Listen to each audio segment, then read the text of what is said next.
I'm John Campbell. It's my pleasure tonight to introduce our speaker. We got a great program. I'll describe it in just a second. We're going to do the Q&A like we always do. On your table, there are some index cards. If you'd like to write down a question on the card, write it down, please legibly, because I got to read it.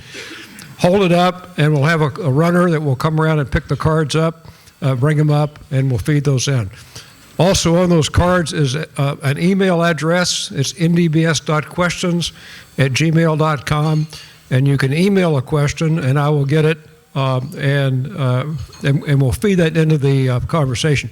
You can do that any time during the conversation, and as I said, I'll get those and try to feed those into the conversation. Finally, depending on time, we'll have some live Q&A. So if you would like to ask a question in person, hold your hand up. We'll have a couple of runners with microphones. Please wait till you have a microphone and are acknowledged, because we're recording this. We want to make sure that we get your question on tape. And typically we have more questions than we can get to. So if we don't get to yours, I apologize. We'll try it next time. So tonight we continue a theme that we really began last fall, and that's the transition of the global threat environment from the post-9/11 era of small wars to an era of great power competition. I say it's really back to an era of great power competition because we had one before. It's called the Cold War. But how does that affect our people, our forces, our strategy, and the application of the elements of national power? Over those months, we've looked at Russia, the axis of resistance, air and sea power, last month at Special Operations with Admiral Roshold, and tonight we turn to the eyes and ears of our nation, and that is intelligence. The intelligence challenges we face today are among the most complex in our nation's history. To help us understand those challenges, we have a man who is quite literally the best qualified person in America to guide this discussion. John McLaughlin served as Deputy Director and Acting Director of Central Intelligence and the Central Intelligence Agency from 2000 to 2004. His career spans 6 decades, from an Army intelligence officer to Vietnam to the most senior intelligence officer in our government. Today, he is a distinguished practitioner in residence at Johns Hopkins University and a premier community thought leader. I met John 25 years ago when I served at CIA. He became a close friend and a very patient mentor and taught me a lot about the business. I once heard someone describe him as the smartest man in America, and I don't dispute that at all. So John, please join me up here. So John, first of all, I want to thank you for making the trip from Washington. We know that's a big investment in time. We appreciate you being here with us. As I said, I arrived at CIA in 2000 as a military detailee there. I couldn't even spell intelligence. And all of a sudden, I was amongst the best of them. As I said, John was a very patient mentor. I learned a lot from watching and listening, and I'm so glad he's with us tonight.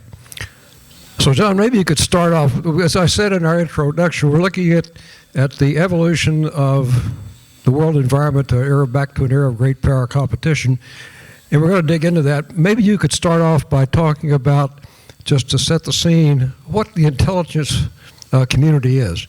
Who's in it, how it's organized, what do they do, who the customers are, and what part you played in it. Let me say first, this is a great man.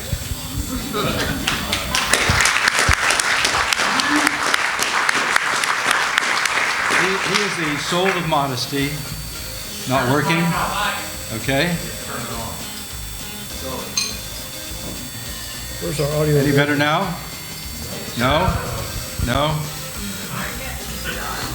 All right. Yeah, use a hand mic till we get the audiovisual guy here. There you go. To say again, this is a great man. I can't say it enough. I say that because he's so modest. He says he arrived at CIA in the year 2000. Well, guess what?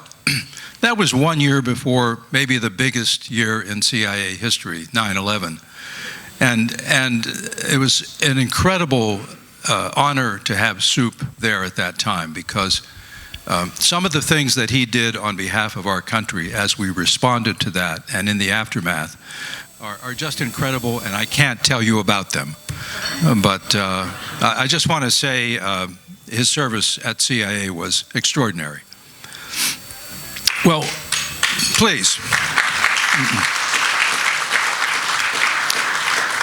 Now, about the intelligence community, it's a big, complicated community, and if you came down from the planet Zircon and you ask yourself, I'd like an intelligence community, this isn't probably what you'd do if you were starting from the ground up. It's a community that has grown by bits and pieces over many, many years, and it is what it is today, about 18 agencies. And I will say this, the important thing about it is, important to remember, the United States is really the last major country to organize intelligence at the national level the way we currently are. You look at other major countries, including our so-called peer competitors these days, and they have had intelligence or have been thinking about intelligence in systematic ways literally for centuries. We started doing this in earnest really after World War II. So of those 18 agencies, I'm going to give you the what I might call the Fisher-Price version of it, because it's just so complicated. There are 5 big ones: the CIA, the National Security Agency, which collects intercepted communications, the National Geospatial Intelligence Agency, which looks at photographs and geographic information, the National Reconnaissance Office, which builds satellites and other things that we need for technology, and finally the Defense Intelligence Agency, which many of you are familiar with because it aggregates the work of the entire defense community. And then there are a level of agencies below that who serve the departments: State Department, Treasury Department, Energy Department, and so forth. And then, as you know, each service has an intelligence agency: Army, Air Force, Marines, the Navy, and of course now the Coast Guard, and more recently the Space Force. So that is the collection of things. And the people who work there range from uniformed officers to, in the case of some of these agencies, principally the CIA, mostly civilians, but a mixture of uniformed officers as well. And I would say, if there was a single trend that I would point to in the aftermath of 9/11, there are many trends we could talk about, but the one most impressive to me and the one most powerful for our country is the extraordinary integration between the uniformed military and civilian intelligence, particularly between special operations and CIA. That was not something that was very well developed before 9/11, but it was in the pursuit of those terrorists that this developed into an exquisite art form that we see still in action today. And my prayer is that we are able to maintain that as we go into a new era. So one could talk more about that, but you don't want to hear about organization much more than that. I was checking for questions. So we said in your bio that you began your professional career in Vietnam, on-the-ground experience. What lessons did you take away from that experience? Well, you know, I was 23 years old, so most of the lessons that I would take away from that are ones that I've thought about since then. I can't say that I had a broad appreciation for what we were doing then, other than that I was an intelligence officer, and our job during my time there was to figure out how we had the Tet Offensive. I arrived just a month or two after the Tet Offensive, and the mission was, let's not have another one of those. And so we had to figure out, how did that happen and how to prevent it, and I think we did that. But looking back on the whole Vietnam era and that experience, and reflecting on it since then, a couple thoughts come to mind. One is, never underestimate your enemy. I think in that period of time, there were great controversies about the strength of the adversary we were facing. And I think for a variety of reasons, that was not fully understood. And a second lesson is know your history and your culture when you're dealing with an adversary. For example, many people were surprised that the North Vietnamese and Viet Cong attacked us on Tet, which was a religious holiday. And the belief was they wouldn't attack on a religious holiday.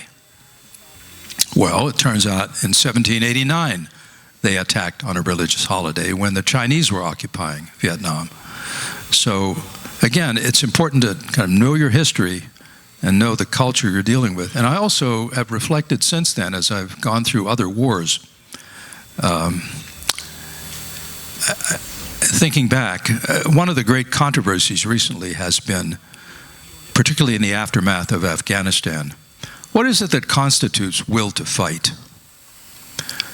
What is it that determines the outcome of battles and of wars? It's often will to fight. Who has the will to fight? And I know the Director of National Intelligence asked me about 2 years ago when I was doing a study on the aftermath of our withdrawal from Afghanistan. I'd been asked to come back into government and look at that and ask, what could we learn from that? And what lessons could we take away?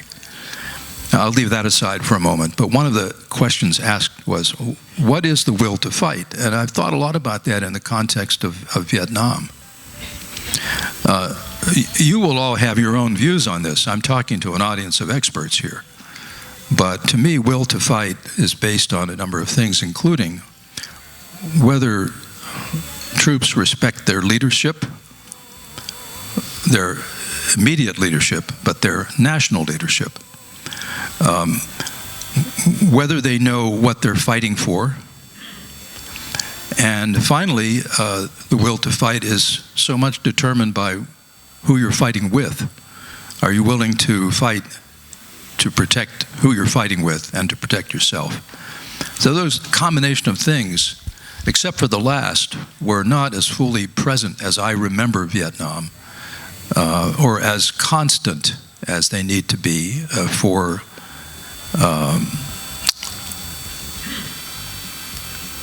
a victory to be achieved. And of course, the Vietnam story is much more complicated than that, and still debatable on many levels. But it was a war that didn't end well, and so therefore a war that's worth reflecting on, particularly in modern times. John, since you mentioned the will to fight, that leads a natural. I was really going to go there later, but I'll do it right now. 4 years ago, no one thought that Ukraine could stand up against Russia. Do you attribute that to the will to fight of the Ukrainian leadership and people? I do. I was not surprised at the Ukrainian resistance. I was a little surprised, though not that much, I must say, by the feebleness of the Russians in the degree to which they overestimated what they could achieve in a short amount of time. But I was not surprised by the Ukrainians. I had been going in and out of Ukraine since the breakup of the Soviet Union in 1991. What we did at CIA was go country by country in the former Soviet Union, and also in the satellites, and essentially knock on the door. In one case, one of my officers actually got in a taxi in one of these countries, I think it was Kazakhstan, and said to the taxi driver, "Where's your intelligence service? Can you take me there?" In other cases, in the Baltics, one of our officers literally knew where the intelligence services were and walked to their door and asked to see someone. And our message was, you're going to have an intelligence service. We did this in Ukraine. You're going to have an intelligence service. You will have one. We'd like to be your partners. You'd rather be with us than those other guys. And I can tell a lot of stories about this, but they said yes. I was on the first, I'll come to Ukraine, but I was on the first trip that a CIA director took to the former satellites. This was Judge Webster in the aftermath of all those revolutions. And we were in what was then Czechoslovakia. We didn't have any appointments. And Judge Webster, the director, said to me, "Why are we here if we have no appointments?" And I said, "We're going to get appointments." So Milt Bearden, the operational counterpart of mine, and I, we walked up the, who's been in Prague? Yeah, okay, you've all been there. You know the castle up on the hill. That's where the new government had moved in. We walked up there, and it's full of, at that time, artists and theatrical people.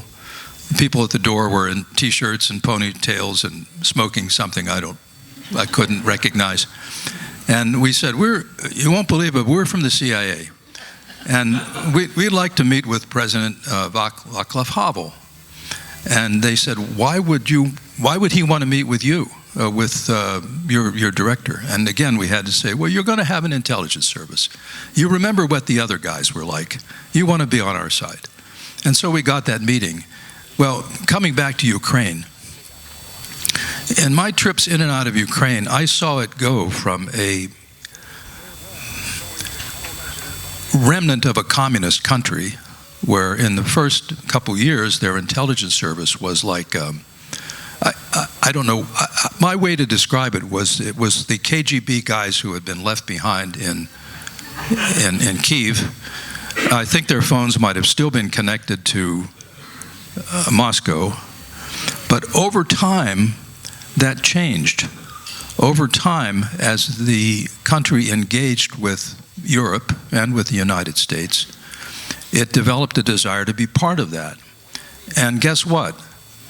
It happens everywhere. There was a generational change. And in my last trip there, which I have to say, I haven't been since the war. I'm sad about that, but it was 2018. We met with members of all society, but we got some meetings with young parliament members. And I remember one in particular, a young woman, I would say 35, who was head of their Foreign Affairs Committee in the parliament, said to me, Ukraine is the only country that can change Russia. And I said, what do you mean by that? And she said, well, they think of us as their little brothers and sisters. If we develop a prosperous, democratic, free, open society here, if we get rid of the corruption that's endemic here, they'll all want that too. And so she was basically making a case for helping Ukraine become what we have all hoped it would become. So my point to you, to answer General Campbell's question, is I could see them evolve over that period of time to a position of feeling really like Ukrainians, and seeing a curtain come down between them and Russia that might not have been there earlier. My wife and I took a trip there. This was just a tourist trip down the Dnieper River in 2012. This is before the Russian takeover of Crimea, so we were able to go to places like Yalta and Sevastopol. And again, I could see Ukrainian nationalism everywhere, except maybe in Yalta, which was kind of a Russian sea resort town. So, but bottom line is that I think the Ukrainians have the will to fight. And Russia is stalled there now, but that war isn't over at all. We used to say Russia had a manpower advantage and that they could keep throwing people into the fight, but they have lost. They have had 1.2 million casualties there, a mixture of killed and wounded, about 35,000 in the last month. I think that's starting to have an effect in Russia. The Russian economy is not great, but the problem is, and it's in trouble, rise in oil prices, though, has helped the Russian economy. So in an odd way, the Iran war has helped the Russian economy. And we've also temporarily lifted and just renewed the lift on sanctions on Russian oil. So they're selling a lot of oil. It's not rescuing their economy, but it's giving them more money at a time when they were stressed. And that is, at this point, not quite a frozen conflict, but we're not doing enough, in my judgment, to help the Ukrainians. And we can talk more about that. I want to backtrack a little bit, and I didn't really intend to get to Ukraine till later, but I want to backtrack a little bit about some of the environmental things of working around CIA. You know, one of the interesting parts to most people is the President's daily brief. Yeah. That gets delivered to the President every morning. Can you talk about how that's produced and what's in it and how it's delivered? Yeah, the President's Daily Brief, we call it the PDB. It's been around since President Kennedy's time. I've briefed, I've lost track, I guess 3-4 presidents. I briefed Reagan, briefed George Bush Sr., President Clinton, and George W. Bush. And how the President's Daily Brief is put together and presented, this is the morning briefing that every president gets, depends a lot on how that president likes to absorb information. Some of them like to read. Some of them like to hear you talk. Some of them don't like to get it at all. They'll wait for their assistants to read it and then tell them about it. But the ones I've dealt with have all been people who wanted to get it and would read it or engage with you.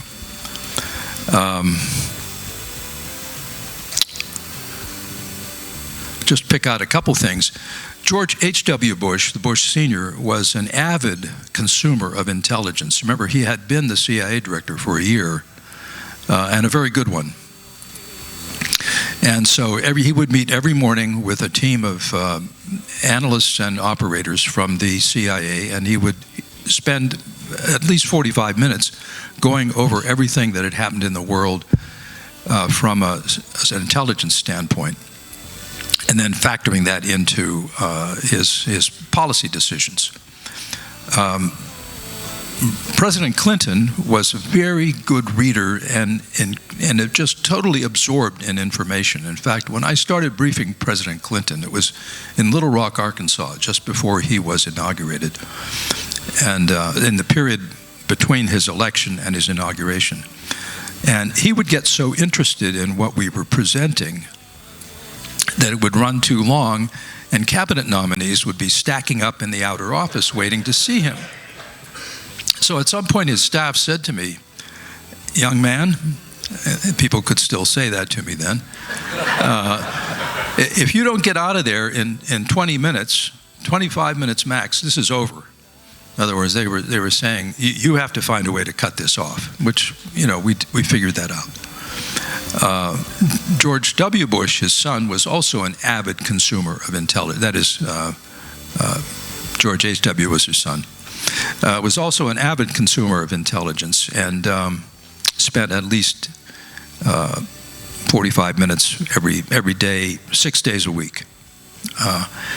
Soup asked also, what's it look like? Well, again, it depends on the.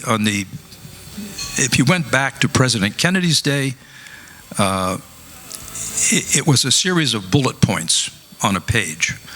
The President's Intelligence Checklist. It was called the Pickle. It grew over the years to be a document of about 8 to 10 pages with each item, each article presented on one page, never got over a page. Eventually we added something called snowflakes, which would be little one-liners at the end of those 8 pages just saying, you know, something happened in Egypt, something happened in Pakistan, something happened in China that you should know about, just one page, one little thing. President Bush, all right, let me tell you some president stories which will illustrate this. So in briefing Reagan, someone told me, look, you got to go in there with some jokes. He loved to hear jokes and tell jokes. And so I had the first time I briefed him, a couple of really corny jokes to tell. I didn't brief him as president. I briefed him after he had left the office, and he was going on a foreign trip. He was going to Russia and Germany, and I was sent out to California to brief him there. He was a very nice man, and I told him 2 jokes. I can tell them to you, but they won't mean anything. They were very topical at the time. I'll tell you one. You want to hear one? It's a really bad joke, though. It only meant something in the context of the times. So we were talking about Poland, and Poland had just been, the Solidarity government had been elected. It was a free country. It was committed to converting its economy to a market economy. And so my joke to him was, how many Poles does it take to screw in a light bulb? And the answer was, none. It's all done by market forces. I told you, it's a really bad joke. But he told one back. But he was a very genial man, and very smart, and a very, very well informed, very easy to talk to.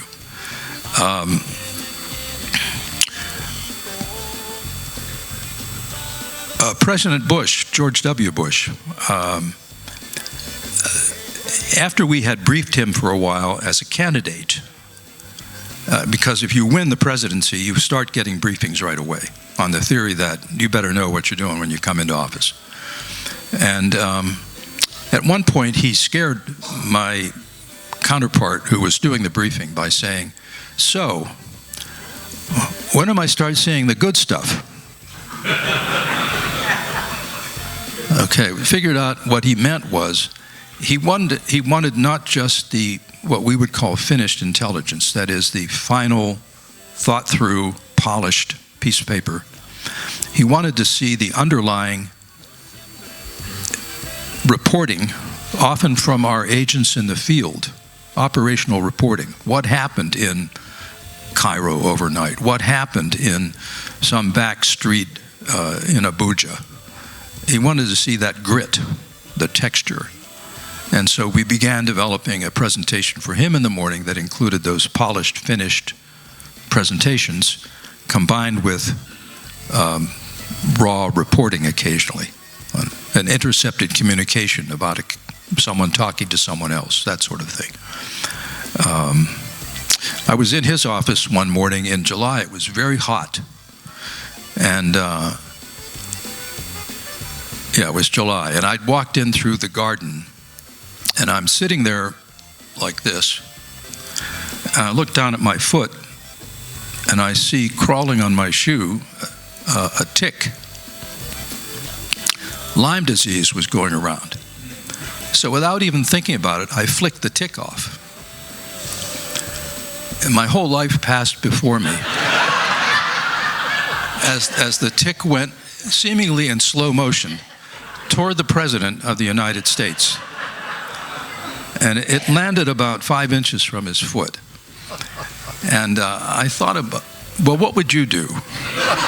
I thought about that for a minute, and I said, I could just get up and leave, and at the end of the briefing, and no one will ever know. But it's the President of the United States, for God's sake. And Lyme disease is going around. So at some point, I found him, when he finished something, I said, excuse me, Mr. President, it's just embarrassing, but I actually just flicked a tick toward you. He was very gracious. He called someone in to sweep it up and take it back to the garden. And then he said to me, finally, the CIA has succeeded in bugging the Oval Office.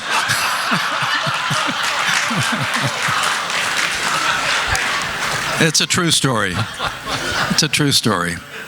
So how you present to the president depends a lot on how the president likes to absorb information. Bush was a great conversationalist. He liked to talk about it. So did his father. Clinton was the same way.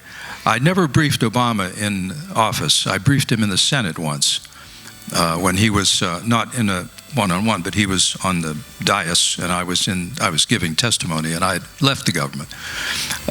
But I'm told that he is the one who developed the practice that continued through Biden of delivering it on an iPad, a secure iPad. And Obama was someone, I'm told, I wasn't his briefer, but I'm told someone who had read everything by the time you got there and had some questions for you. But that's how he did it. I don't know how the current incumbent does it. I do know that he likes graphics. But I don't know much. I've known his briefers, and they've told me some stories, which I'm not going to tell you. But he is getting his briefings. What else can I? That's about it on delivering presidential intelligence. I can tell you the first time you walk into the Oval Office, if some of you may have done that, it focuses your mind. That happened to me first in the George H.W. Bush administration, and I remember it was a briefing on what was going on in Eastern Europe before he was going to see Gorbachev for what was known as the Malta Summit in 1989. We sat down in chairs like this, and he was in a chair, and there were some sofas and things. And he said, "Would you like a cup of coffee?" And I said, "Yeah, that would be nice." And he got up, walked across the room, and poured the cup of coffee. So I thought, now there's a gracious man. He asked me, will the Berlin Wall ever come down? And at that point, what we were saying is it's effectively gone. We actually sort of unified Germany at the CIA before it was unified. In other words, we were divided at the CIA into a unit that followed East Germany and a unit that followed West Germany. And about 1987 or 88, I was in charge of that unit, and I put them together inside the CIA and called it the German Working Group, because our sense was that this was going to happen. Although I will tell you, I was in Germany a month before the uniting of Germany, before the Berlin Wall came down, a month before the Berlin Wall came down. And to a person, every senior German official I spoke with, intelligence service or otherwise, to a person said, Germany will not be united in my lifetime. So, I mean, this is ancient history now, but my point is, I had analysts at CIA who were predicting 2 years before that it was going to be united. Sometimes when you're distant from something, you're able to see it more clearly than when you're living it, which is one of the values of having CIA analysts, who aren't always right, okay, but who can be in that field, but they are more often than not right. Let me remind you that you can get your questions in now, either question card or email, and I can see the email when they come in. And I know there are a lot of questions out there. Let's turn to another aspect that's interesting to most people, and that's covert action. Can you talk about what that is, how it's done, authorized? Well, covert action is the one thing that happens in the CIA that departs a bit from the bright line that we draw between intelligence and policy. In other words, it's always important to say intelligence doesn't make policy. We're prescribed, we're not allowed to do that. It informs policy. It can be very influential on policy, and I can give you lots of examples where something presented in intelligence compelled a policy by virtue of the logic of it, but intelligence doesn't recommend the policy or make the policy. However, in covert action, you are essentially carrying out a policy. Covert action, and this is all in, oddly enough, we may be the only country in the world that puts all of this in our U.S. legal code. You can find it under Title 50 in the U.S. legal code. We describe what covert action is. It is authorization by the President of the United States for the CIA to try to, or for the U.S. government. It's normally the CIA, but the CIA can use other parts of the government. The aim is to change conditions in the world in some place in a way favorable to the interests of the United States without the hand of the United States showing. And it's a complicated process because that can embrace everything from political action, that is, contributing financially to a party or an individual, to political, to economic action, like covertly seeking to discourage or destroy the production of narcotics, to regime change, which frankly doesn't happen that often. And I mean, there have been a lot of coups in the world, and the CIA has very little to do with most of them. And then at the other end of the spectrum, paramilitary action, which is what we engaged in Afghanistan. So at the soft end, you might say propaganda. By propaganda, we don't mean stuff we made up. We mean stuff that that some oppressed country needs to see but cannot see. For example, do you know that its CIA published Dr. Zhivago? Because it was forbidden in the Soviet Union, but we got hold of a manuscript from a student group in Europe that had been smuggled out, and we had it printed in the Netherlands and then distributed all over the communist world. We had book programs that were designed in the Cold War to get books behind the Iron Curtain. We had Radio Free Europe before it was blown as a CIA operation in 1974. But that's the soft end. That's the soft end of covert action, where you're trying to influence ideas. And over at the hard end, there's paramilitary, which is essentially our version of special operations, though seldom carried out in the way that, say, Navy SEALs, not in the way that special operations is carried out in U.S. military. This is a very small, very boutique capability that is used mostly to train others in special operations, particularly other intelligence services. Although in Afghanistan, it did get to the kinetic level briefly. So how does that come about? You don't do it unless the President of the United States directs you to do one of these things in a written piece of paper that we call a finding.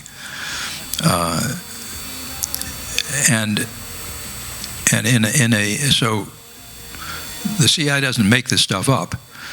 We have to be directed to do something by the President in writing. So in a way, it's a very personal thing with presidents. And one of the first things you need to do when a new president is elected is to tell him what his predecessor authorized you to do in covert action, because it's going to continue going on unless someone stops it. Now, it is overseen by the two committees in Congress. We haven't even talked about that, but there are two very powerful oversight committees, one in the House, one in the Senate, who are authorized, this is in the law.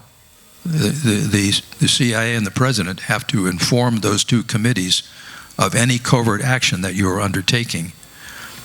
And if you have to do it without informing them, you have 48 hours to inform them. Why do I know all these rules?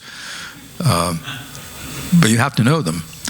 And there are other complications, because you can also, on a very sensitive, super sensitive thing, inform the so-called Gang of Eight, that is, the 8 leaders of the Congress and those committees. When you add them all up, you get 8, the House and Senate leaders, and the leaders of these two committees, you get 8. But if you only inform the 8, there's a new provision that says within 180 days you've got to tell all the committee members. So my point is, it is an activity that's not rogue, it's overseen. And I can't give you the examples, but there are occasions where someone from Congress, on one occasion during my career, called me and said, after talking to the White House, I don't think this is a good idea. And I called the White House and said, I think that person has a point. And then we didn't do what we were asked to do. It's what they make the movies about, but it's not a big part of the opera. It's not a big, it's a relatively, I don't know anymore what portion of the budget it is, but it's not the main thing that CIA does. It's a capability we try to develop and carry out at the direction of the President when it makes sense, and when when we have the capability to do it. John, one of the things that the popular movies and books often get wrong is to call the term CIA agents. Can you talk about the difference in CIA officers and how they recruit agents and how that works in the field? Yeah, a CIA person is an officer, not an agent. Agent is a term that we reserve, and a number of you, just talking to you before dinner, have recruited and run agents in the military. I mean, every one of these intelligence services that I mentioned earlier, I think every one of them has a wing that does human intelligence, and at some level recruits and runs agents. At CIA, we even have what we would call a recruitment cycle. That is, first off, you want agents, human agents. Sometimes only a human agent can tell you what's going on under the roof. You can see it from space with a satellite. You can infer certain things about it. Is there solid fuel going in? Is there liquid fuel going in? Is there anything going? Is there anything coming out? Who's going in and out? Does anyone pick up the trash? That was a good question, for example, at Abbottabad when we were trying to find bin Laden. Is it connected to the internet? That one wasn't. You can infer a lot of things, but at some level, you probably need someone inside, and I'm here using the metaphor of a building, but you need someone inside a circle of decision makers. Most of the big losses we've had have been because the adversary had someone inside some decision-making circle somewhere, often overseas. So, first you have to know, what do you want to get? It may be the memo that some prime minister has written about some coming policy. It may be a war plan. It may be a key to a building. It may be a diagram of a sewer system. It could be anything. Or it could be something very exquisite and ephemeral, like what is a certain key leader thinking? Who can tell you that? So first you figure out who are the candidates to tell you that. That's what we call spotting. Then you go to the next step, which is assessing, meaning, well, among those possible candidates, which ones have the best chance of getting that, and which ones have a set of qualities that might incline them to say yes to the idea of working for us, that is essentially committing treason in their country to benefit ours, maybe risking their lives. So what combination of qualities might they have that would lead them to be inclined to do that? Then you go into a stage of development, meaning first, then you have to meet them, get to know them, develop a relationship, and gradually move them toward an understanding that this is something that would be a benefit to them and to you, to work with us as a spy. It sounds simple, but it can be long and complicated, and I'm making it sound too mechanical, because after all, we are talking about human beings. So there are instances where you may be able to recruit a spy very quickly. The conditions are all right. There's someone just waiting to be asked. There are other conditions where you've got to take a long time to develop a relationship and to get to that point. And so therefore, it's not something like satellites where, in other words, you can't swarm this capability like you can with the satellite. Something happens unexpected somewhere in the world, we, the U.S. intelligence community, can swivel those satellites and look. They're machines. But if all of a sudden you need a bunch of agents somewhere, you can't turn them on and turn them off. You have to have developed them over time against a logic that you've developed about where you ought to spend that effort. And sometimes when we have an intelligence success, it's because we've put a lot of time and effort and carefully thought through where is it that we need that kind of insight and how long is it going to take us to do it? And if we're wrong, we may have invested in the wrong place, and sometimes our failures come about because in estimating where to put that effort, we've put it somewhere that turns out not to be all that important in the future, whereas something that is surprisingly very important is underinvested on that particular capability. Whereas again, with technical intelligence, I always think of satellites, but satellites collect not only pictures, they also collect communications. With those things you can adjust. And in some ways they are the foundation of American intelligence, particularly signals intelligence, in terms of volume and accuracy. But it's hard to beat an exquisitely placed agent. Thanks. John, we know that during the 20 years of the post-9/11 wars, the Russians, and especially the Chinese, watched what we did. They watched how we fought. They watched what our tactics and our equipment looked like, and they worked their capabilities to counter our strengths. What lessons do you think they've taken away from the last couple of years, particularly operations in Venezuela and Iran? Well, I think they started watching before then, and Venezuela and Iran are sort of the culmination of their studying of us. I think with the Chinese in particular started watching with particular care at the time of the first Gulf War in 1990. They were super impressed with the precision weaponry that we unveiled at that time. You all remember that. And of course it's continued and grown.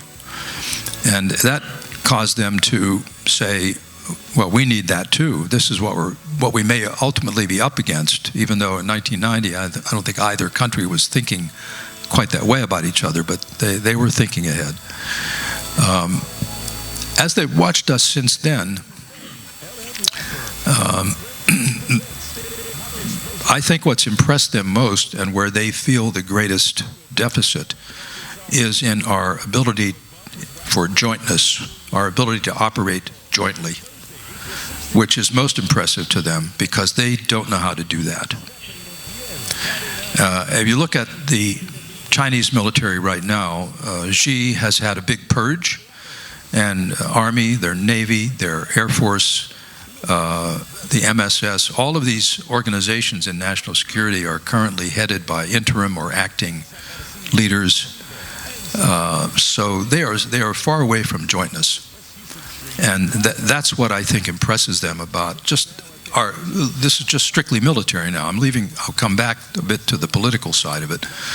But from a military point of view, I think their strategy right now is, of course they're a rival of ours, but they don't want to provoke a kinetic fight with us. This is my assessment. You're going to have some Chinese experts here. You can see if they agree. I don't think they want to provoke a kinetic fight with us. Number two, their strategy therefore is to keep us far away.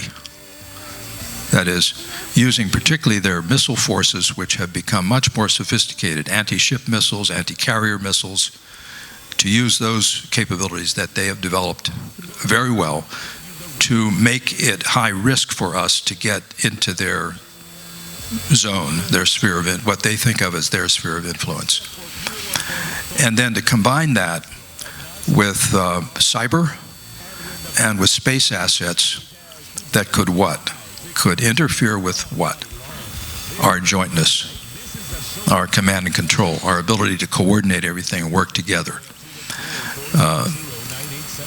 And in the meantime, to try and develop their own capabilities. And they may also have taken from the most recent things, particularly Iran, and particularly looking at Ukraine. They may have taken away from Ukraine, for example, the idea of that rattling the nuclear saber can deter us. I mean, that's probably what holds us back. Just me. I'm not. I need to have a caveat here, which is nothing I'm saying represents the views of the U.S. government.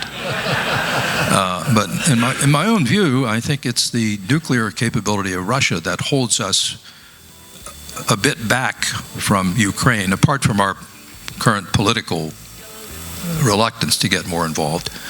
But militarily, that's so they look at Ukraine and say, well, you know, and they're building nuclear weapons. The Pentagon's latest estimate is what? They'll have 1,000 warheads by 2035 or something like that. They're building them quickly. And we see all of this in commercial imagery. This is not hard to figure out these days.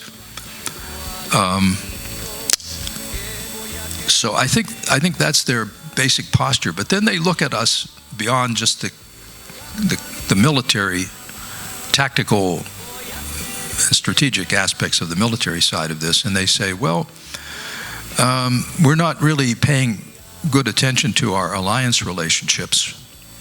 And I don't think I have to elaborate on that, either in Asia or in Europe. And they are therefore trying to elbow their way into that space and try to present themselves to the world as a reliable partner. And some countries buy this, particularly in places where they are offering financial assistance, economic assistance, but without the kind of conditions that we typically put on it. There's another side of that argument, which is they're also ripping off these countries with high interest rates and everything else. But we have to be careful with China not to underestimate them. Not to reassure ourselves by saying, oh, but they're having big economic problems, or, oh, but they're really ripping off these countries. The point is they're aggressively trying to advance themselves in the world, present themselves as reliable partners, and they see some space insofar as we have some alliance tensions now that typically have not always been there. So does that answer your question? It's a combination of evaluating us militarily, looking at what we're doing now. I mean, Iran specifically is both good and bad for them. It's bad in that they're the biggest customer for Iranian oil, and they're not getting enough, not getting what they normally get. It's good for them in the sense that they see us expending our weaponry. And by all accounts, it's running low. I know the Department of War says it's not, but my friends at CSIS and other places, other think tanks, say no. It's not great, and our defense industry is not yet poised to crank up and keep it flowing the way we once were able to. So they see us creating what they would judge to be a vulnerability there. So that's a good part of it for them, but then there are bad parts of it for them too. But also opens up space for them because that part of the world is not real happy with us right now, and they're just starting to inch out into the field diplomatically and exploit that. We're going to, by the way, China could be your, as it will be, it could be your whole event. I mean, I tell my students now, it's going to be with them for their entire careers. If I was their age, I'd be studying Mandarin. Italian doesn't do me any good, except in Rome and Bologna and Florence. Yeah, I've got a couple more questions here, and then I'm going to turn to the audience. So if you'd like to ask a question, a live question, just hold up your hand and we'll get a mic to you, and then we'll recognize you before we do that. So we're going to turn to Iran itself in just a second. But before we go there, what about the rest of the Middle East? What are the dynamics at play there? Is there a solution to the Palestinian problem? How does Saudi Arabia play in the future of the Middle East? What's your crystal ball say? Well, I think of all the things that could change the Middle East, I think that settling the Israeli-Palestinian issue is the thing that would radiate most effectively, positively across the Middle East. Unfortunately, we are far from that. Why do I say it would make a big difference? Well, first, it would probably lead, if you could settle that, if you could come out with a two-state solution in which Israel would be secure and safe, and Palestinians would have an independent state. It would probably lead to the normalization of relations between Saudi Arabia and Israel. That would change the Middle East in fundamental ways. They would be adding themselves to the Abraham Accords. They say they will not do that unless this problem is solved, the Palestinian-Israeli conflict. Every time I would go to the Middle East in years gone by, this is the issue that would be in my face all the time. It's changed a little bit in the Middle East. It's changed a lot, and Iran. We do have an Iran war, so that's changed that. But to get that problem solved, Israelis and Palestinians, a bunch of things have to happen. So when I say them, it's going to sound like it's impossible. But the only way you can imagine the possible is to ask, well, what would have to happen?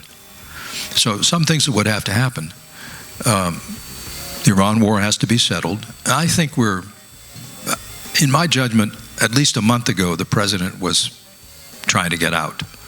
He's looking for an out right now, I think. And I can see what an agreement could look like, but we're not there yet. But that has to be settled. And then after that, you have to have the ceasefire hold in Gaza.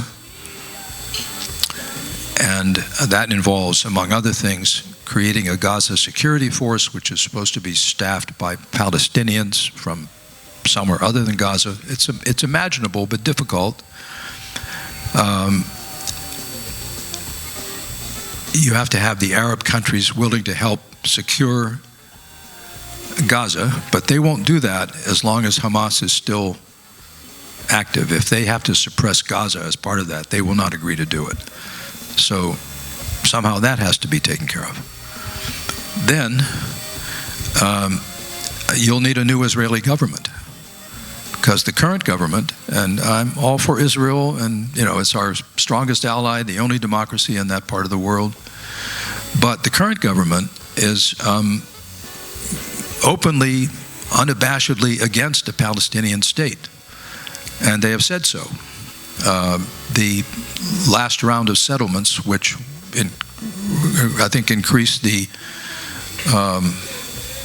settler population in the West Bank by, I'm going to mess up the numbers, but let's say it's substantial,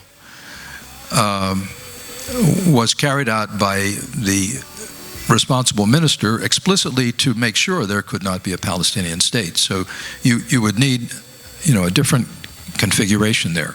The reason I have any belief in this at all is we almost succeeded back in the year 2000. George Tenet and I were involved in that. George right in the middle of it, me on the edges of it. I was briefing President Clinton about it, who was deeply committed to getting that done. George Tenet was arranging tripartite meetings among the Israelis, Palestinians, and the United States to move them toward a sense of security, and we were succeeding. And at Camp David, the then Prime Minister of Israel offered the Palestinians probably the best deal that they would ever get. It was 92% of the West Bank and all of Gaza, and a pledge to dismantle the largest of the settlements. That was Prime Minister Barak. And his government was a center-left government. So you'd need something like that, some will to do that inside Israel. And then third, you would need a Palestinian leadership that could represent that world. They have none now. Their nominal leader in the West Bank is approaching 90, maybe 90, and is desired by about 80% of the Palestinian people to leave. And the most popular Palestinian leader, Marwan Barghouti, has been in an Israeli jail since, I think, 2003. So you'd need Palestinian leadership that could speak for the whole movement. And then you'd finally need confidence-building measures between the two sides. Well, the only reason I think it's conceivable is we almost did it once. But the conditions have changed so much that it's very hard to imagine. And if you don't believe in it, then the demographics are pushing you toward a unitary state, because the Israeli Arab and Palestinian population is gradually just slightly outnumbering, I think, the Jewish population now, and will continue to do so. And therefore the logic starts to point to a unitary state in which you live together and figure out how you govern a state like that, which would involve all sorts of arguments about respective rights and so forth. So you can't be very optimistic after me going through all of that. But I always think it's important to ask yourself, before you say it can never happen, to ask yourself, how could it happen? It's the paradigm shift question. What is it that, if we could do it, would revolutionize what we do? That's an important question to ask all the time. Saudi Arabia, probably the best way to summarize it is the vision is partly achieved but not entirely achieved. In other words, what the current Crown Prince is trying to do is to move the country away from a dependence on an oil economy, and he's not succeeding on that score. That is, to diversify it. At the same time, he has liberalized the country so that about 40% of the female population is now employed in serious jobs. In other words, he's really changed the world for the female population of Saudi Arabia by suppressing the religious police and changing the rules that govern society and entertainment and employment. So that divide between male, female, that gender divide is significantly changed in Saudi Arabia. So he's modernizing the country in that regard. But the problem is he has these big plans to build, massive cities and everything that would demonstrate technology beyond anyone's belief. The problem is they're financed by oil money. And the oil money is not coming in at the same rate it used to come in. It is for this moment, but typically he needs oil prices of something around $90-some a barrel, and oil until recently has not been in that range. And he's trying to get away from an oil economy. So the irony is that he seems unable to achieve his broader vision for technologically modern society because he can't break the deadlock, the dead grip that oil has on the earnings of the country, if that makes sense. Here's a question. This says off the record. Well, this is on the record because we're recording it, but it says off the records, what's your assessment of Mossad? Of what? Mossad, Israeli intelligence service.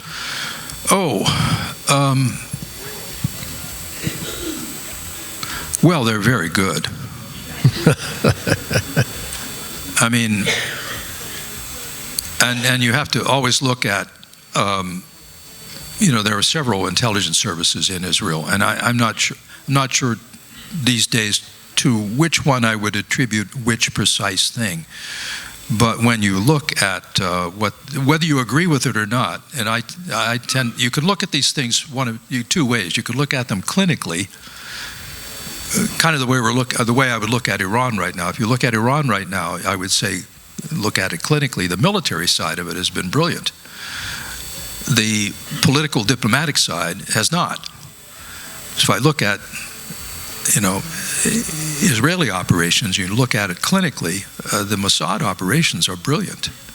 The fact that they can pinpoint adversaries, the operation they carried out with pagers to basically demobilize the Hezbollah leadership. It's reminiscent of something we did of a similar nature years ago that I will just stop there. But not by effect, but by technique. And then they followed it up with a comparable operation on walkie-talkies, I think it was. So yeah, they're very good. But you have to realize, how many of you have been to Israel? Well, this is a very sophisticated crowd. You don't need speakers here. But Israel is a national security state by definition, by necessity. If you go there, and if you haven't been there before, when you're there, you have a sense. You have a sense that they are feeling existential threat all the time. So this is where they put their priority on this. They can't afford not to be good with intelligence. Now, you can look at October 7 and say, what happened there? How did that happen? And I don't think we have a real good look back at that yet. But we do have a good look back at the 1973 war, which was one that also surprised. This was the Yom Kippur War, which also surprised the Israelis. And when you look at that one, again, without getting too much in the weeds, I think it was a common failing in intelligence, or in, let's say, national policy. Intelligence just takes the blame. A common failing is to underestimate the adversary. And they thought at that time, I think, that the Syrians and the Egyptians had been beaten so badly in 1967 that surely they wouldn't try this again. What they didn't, I think, understand fully, and which we have to be aware of right now, particularly in the Iran war, is that in that part of the world, you don't have to win to win. You just have to survive and not be totally crushed while a stronger opponent has hit you. If you're still standing at the end, in the eyes of that part of the world, and perhaps even in the eyes of your populace, you succeeded. You're still standing. And so I think the mistake made in '73 was to not fully grasp that their adversary wasn't defeated fully enough to stay in the box. And they're always also in these situations, and you can see it in our own when we have a failure. There's always someone who didn't get through with their message. When I arrived in Vietnam in 1968, right after the Tet Offensive, one of my first questions, again, I'm 23 years old, so I don't quite know everything, but I said, well, how did this happen?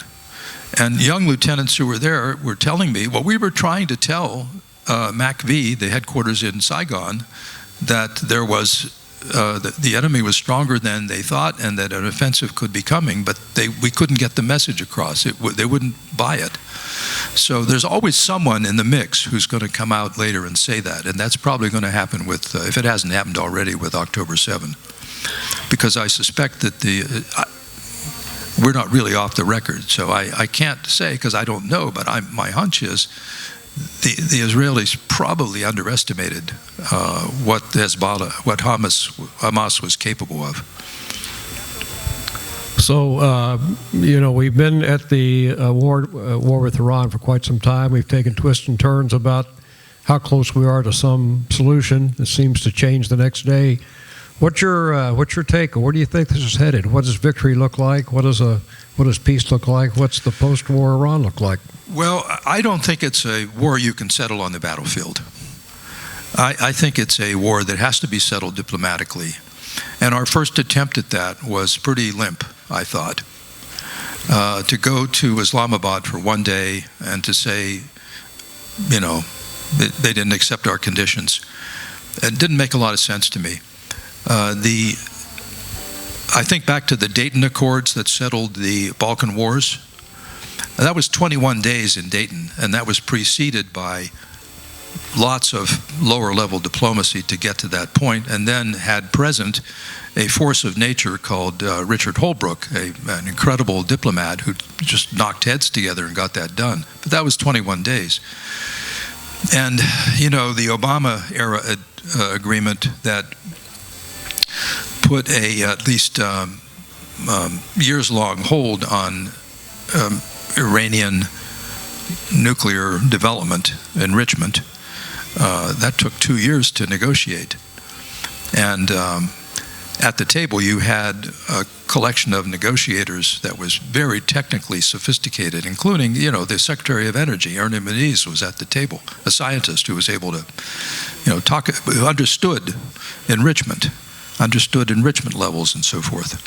You had a senior intelligence person there at the table. You had Bill Burns, who later became CIA director. You had Wendy Sherman, the Deputy Secretary of State. Eventually you had John Kerry. You had a lot of people involved who, for a long period of time to get to that agreement. And then you had it signed by the Iranians, the EU, the Germans, the UK, France, Russia, and China. So that was complicated. So it's not going to be, I could be wrong here. It could be that negotiations are supposed to resume.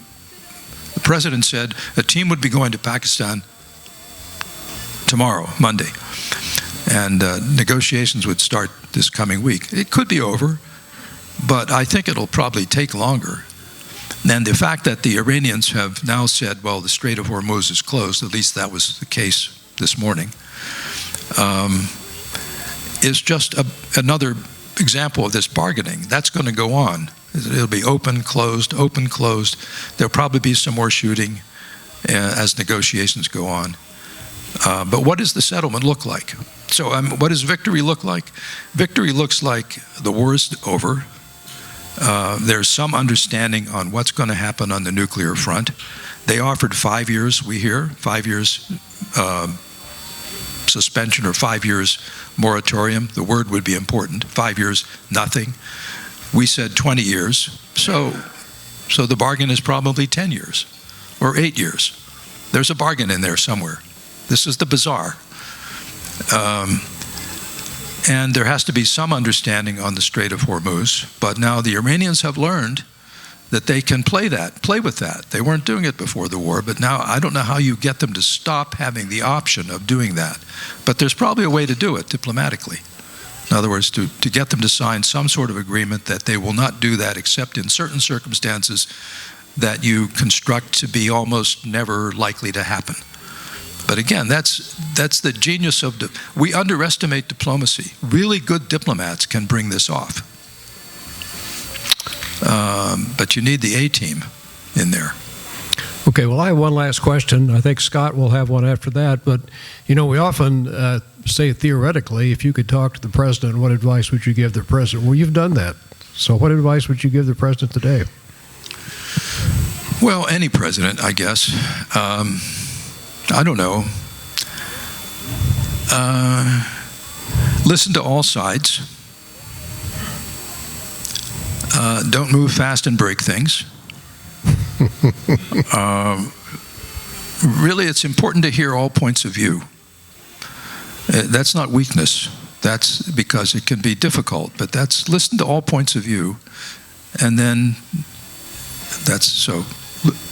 listen to all points of view. That's the first advice. Don't move fast and break things. And third, then decide. But really decide. Because you are, as George Bush said, I'll tell you one George Bush story in this regard. I'll see what you think of this. At one point during the Iraq War, with all of its difficulties, I was in a meeting, and I'll just leave out all the details and names. I'll just say it was a meeting about some aspect of Iraq, and a colleague of mine, he was trying to give the president what he needed to make a decision. And at some point, it was apparent that we did not have all of the information. That's, by the way, in intelligence, you never have all the information. You have enough to compel you to make a decision, but you almost never have all the information. So my friend was saying to him, Mr. President, I want to apologize that we don't have all the information that you need to make this decision. And you know what President Bush said to him? I've never forgotten this. He said, that's why we have presidents. That's pretty profound, isn't it? That's a version of Harry Truman's "the buck stops here." So that's why I would say, I'd sort of reinforce the president. You are the decider, but listen to everything. Listen to everyone before you decide. Get every opinion you can. John, thank you so much for being with us. If you have anything else for us? Anything else? Well, Soup has concealed from you, or maybe not, the fact that I have this other side here, which is, are we done with questions? Yeah, we have one more question. No, I think we're good. Let me ask one. All right, you want to ask one? I would. Haven't they done a great job up there tonight? Yeah.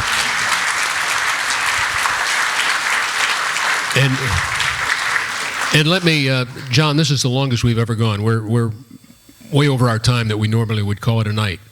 But I think this speaks volumes right here. I've been at all 28 of these events, and I have never seen everybody still seated there at the end of the night. It's because of the two of you, but in particular, the answers that you just shared with John and what you've done here tonight.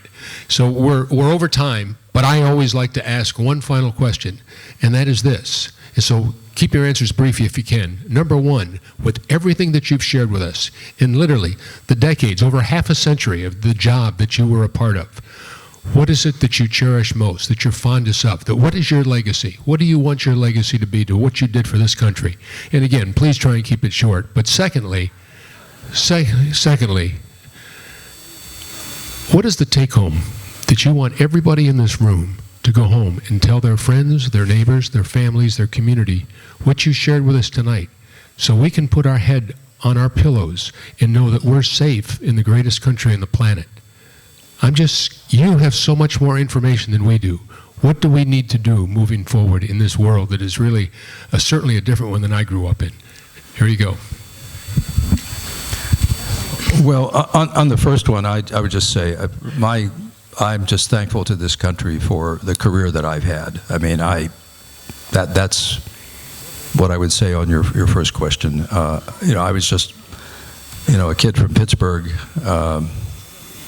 who was lucky enough to fall into, I tell my students when they ask for career advice, I always quote Lennon, John Lennon, who once said, "Life is what happens while you're making plans." And that's kind of what happened in my case. And I was lucky to have everything that this country has given me. On the second point, I guess what I would say is this. This is an unusual audience in that so many people here have served in one capacity or another, in uniform or otherwise. And so this is an audience of people who understand public service. I don't often talk to a group of people who understand public service. And so if you took away anything from what I had to say, I would hope that with all of its flaws and imperfections, which certainly are there in the intelligence community, we didn't talk about that very much. But with all of that, I would hope you would take away the idea that your intelligence community is your partner, the partner of our military and the partner of all of our public servants, in an essential partner in defending this great country. That's the main thing I would want you to take away. Yeah. Thanks.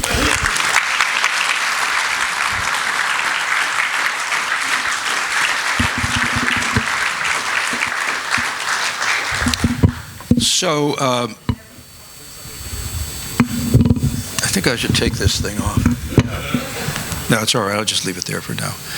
So Soup has sort of not revealed to you another side of my life, which is that in half of my time, I'm actually a semi-professional magician. I know that comes as a surprise. So I'm going to show you something here that will illustrate a little bit of what I've been talking about. If I can get this out of my bag. Yeah, there we go. So, I just said a minute ago that in intelligence, you never have all the information, right?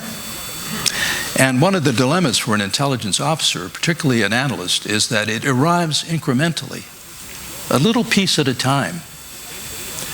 And yet, you're under constant pressure to close. That is, to come to a conclusion. So I'll show you something here that I show my students to illustrate that point. If I can just show you this. Yeah. I want you to just, if you were describing for the president what you see here,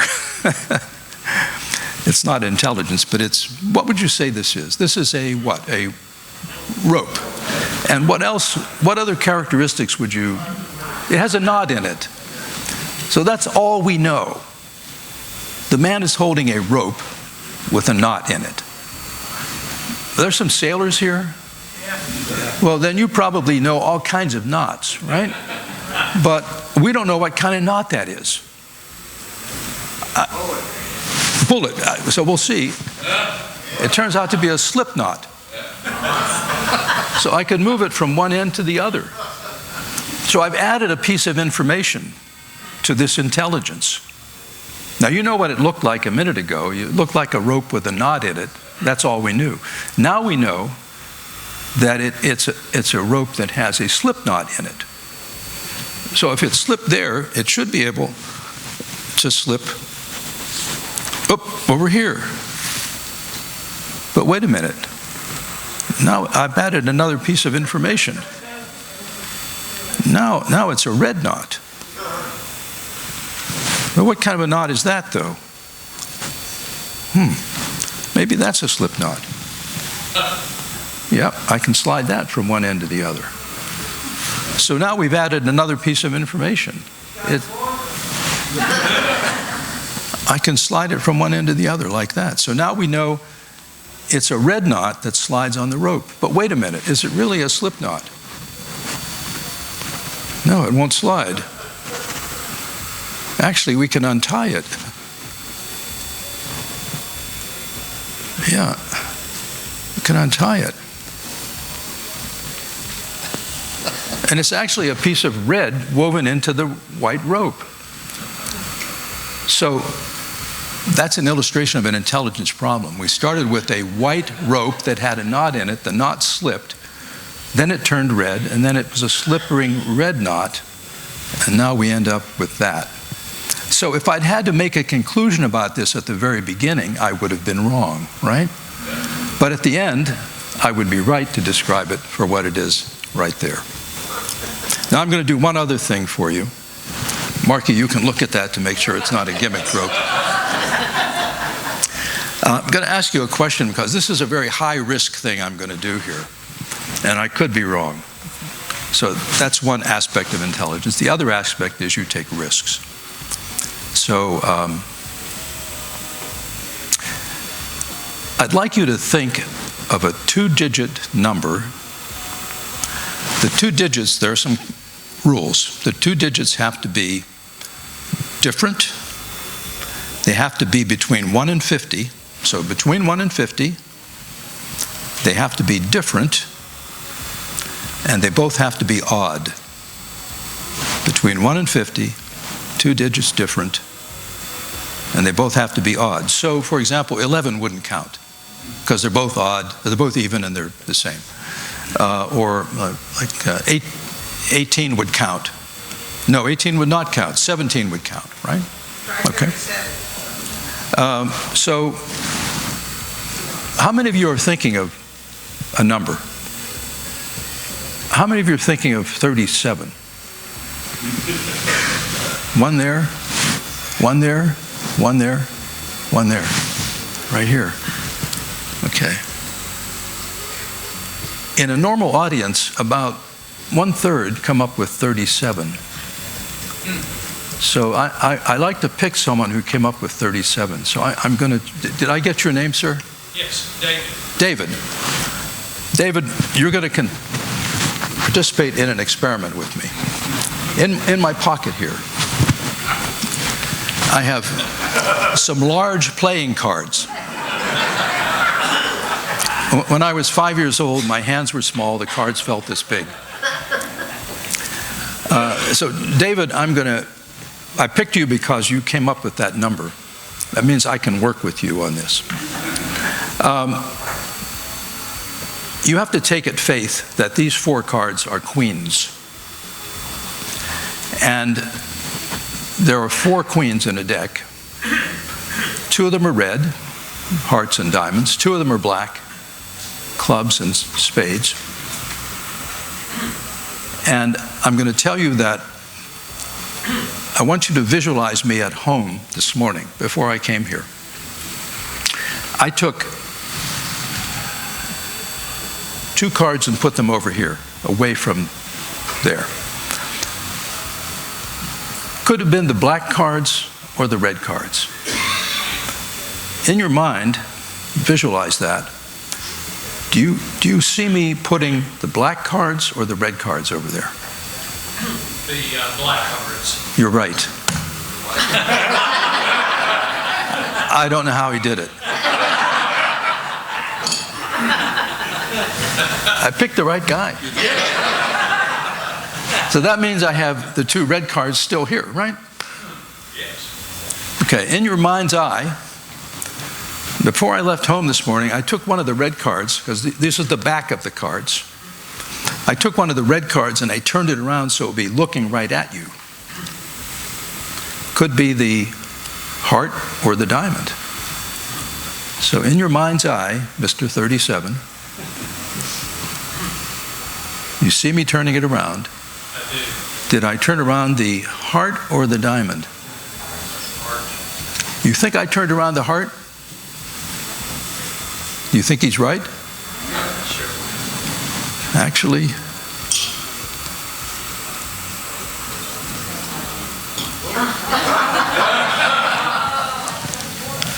he's right. I picked the right guy. Now, so certain was I that number 37 would work with me on this. We didn't prearrange anything, did we? No. That actually the heart has a different colored back. And so certain was I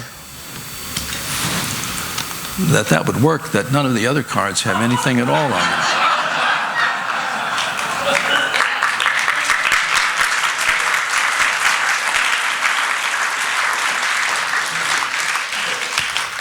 And you know, magic is mostly about perception, and sometimes intelligence is about perception. So if you think I've been drinking coffee up here, there's nothing in that cup. In fact, that is not even a cup.